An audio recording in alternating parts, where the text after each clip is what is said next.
কল্পনা করুন কিভাবে একটি ছোট্ট দ্বীপপুঞ্জের জাতি গোটা বিশ্বের 1/4 জমির মালিক হয়ে গেল। এমন একটি সাম্রাজ্য যেখানে সূর্য কখনো অস্ত যায় না। কিন্তু কিভাবে ব্রিটেন নামের এই ছোট্ট দেশটি পৃথিবীর সবচেয়ে শক্তিশালী সাম্রাজ্যে পরিণত হলো। কালচক্রের এই পর্বে আজ আমরা জানব ব্রিটেন নামের এই ছোট্ট দেশটি কিভাবে পৃথিবীর সবচেয়ে শক্তিশালী সাম্রাজ্যে পরিণত হলো। ভিন্ন ভিন্ন জাতিগোষ্ঠীর উপর অন্য কোনো দেশের শাসকের রাজনৈতিক ও সামরিক প্রভাব সাম্রাজ্য সৃষ্টি করে। সাম্রাজ্যের ভূখণ্ডগুলো হতে পারে কাছাকাছি কিংবা হাজার মাইল দূরে।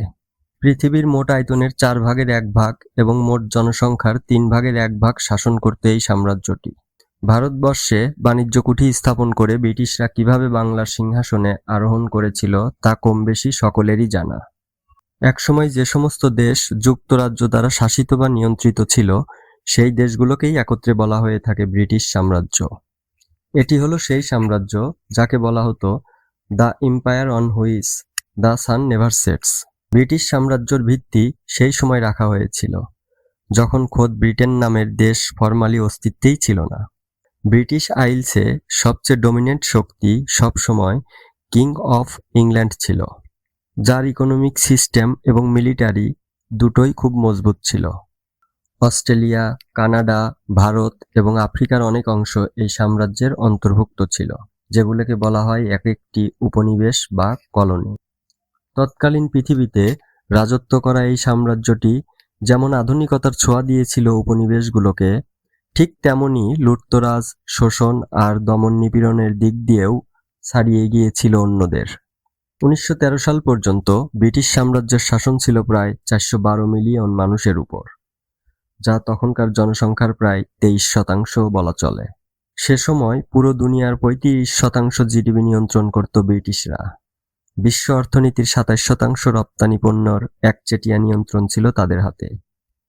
সাম্রাজ্যটি 1 শতাব্দীরও বেশি সময় ধরে বিশ্বশক্তির ক্ষমতায় ভূমিকা পালন করেছে। ব্রিটিশ সাম্রাজ্যের সূর্য কখনো অস্ত যেত না। সাম্রাজ্যের এক অংশে সূর্যাস্ত হয়ে গেলেও আরেক অংশের আকাশে ঠিকই সূর্য অবস্থান করত। ব্রিটেনের ভৌগোলিক অবস্থান এবং অন্যদের সাথে সীমানা এমন ছিল যে খুব সহজে শত্রুদের দ্বারা আক্রমণের ভয় ছিল না। ইংল্যান্ড এমন কিছু উপনিবেশ চেয়েছিল যা তাদের চিনি, ধাতু ও তামাকের মতো মূল্যবান উপকরণ সরবরাহ করবে। 16 শতকের দিকে ব্রিটেনের বাইরে বসতি স্থাপন শুরু হয় এবং 17 শতকে ব্যাপক সমুদ্র অভিযানের ফলে নতুন নতুন দেশ আবিষ্কার এবং বসতি স্থাপনের পালে জোর হাওয়া দিয়েছিল।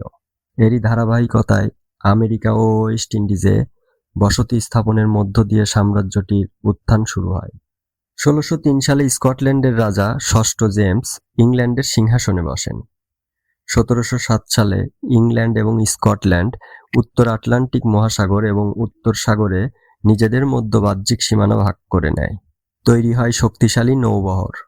হেনরি অষ্টমীর সময় ইংল্যান্ড রাজ্যকে একটি সাম্রাজ্য হিসেবে ঘোষণা দেওয়া হয়। 1585 সালে বিখ্যাত অভিযাত্রী স্যার ওয়াল্টার রেলি ভার্জিনিয়ার রোয়ানোক নামক স্থানে একটি ইংরেজি বসতি গড়ে তোলার চেষ্টা করেছিলেন, কিন্তু তিনি ব্যর্থ হন। পরে 1607 সালের দিকে ক্যাপ্টেন জন স্মিথ ভার্জিনিয়ার জেমস টাউনে প্রথম স্থায়ী ইংরেজ উপনিবেশ প্রতিষ্ঠা করেন।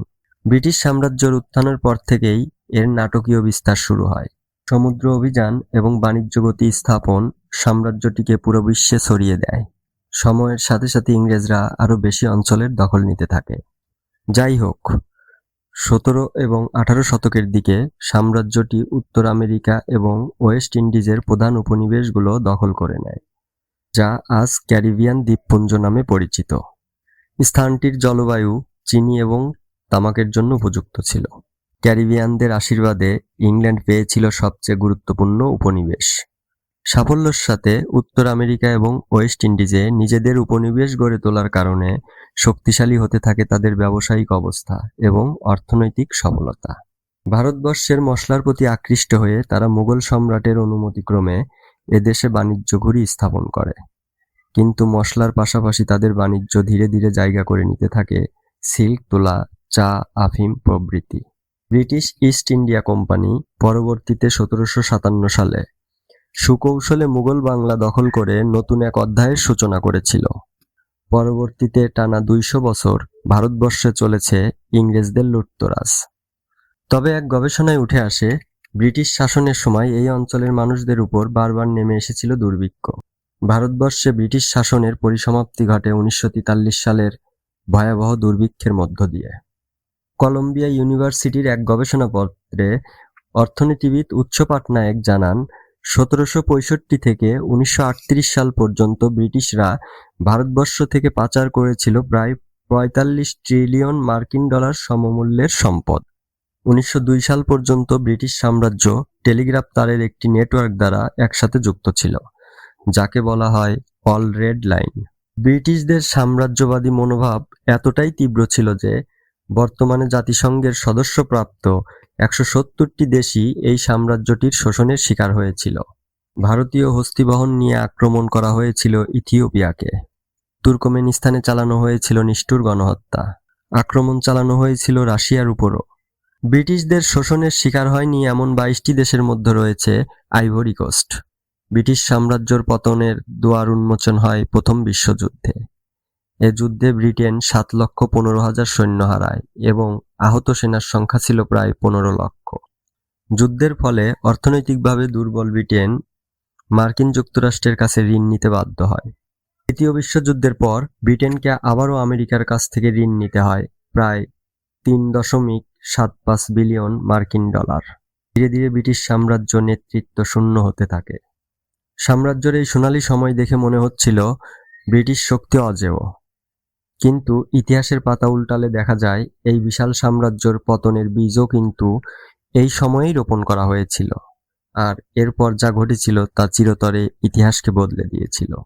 ইতিহাসের এই অনন্য গল্পগুলো যদি আপনাদের ভালো লেগে থাকে তাহলে কালচক্র পেজ অথবা চ্যানেলটিতে অবশ্যই সাবস্ক্রাইব করে পাশে থাকবেন।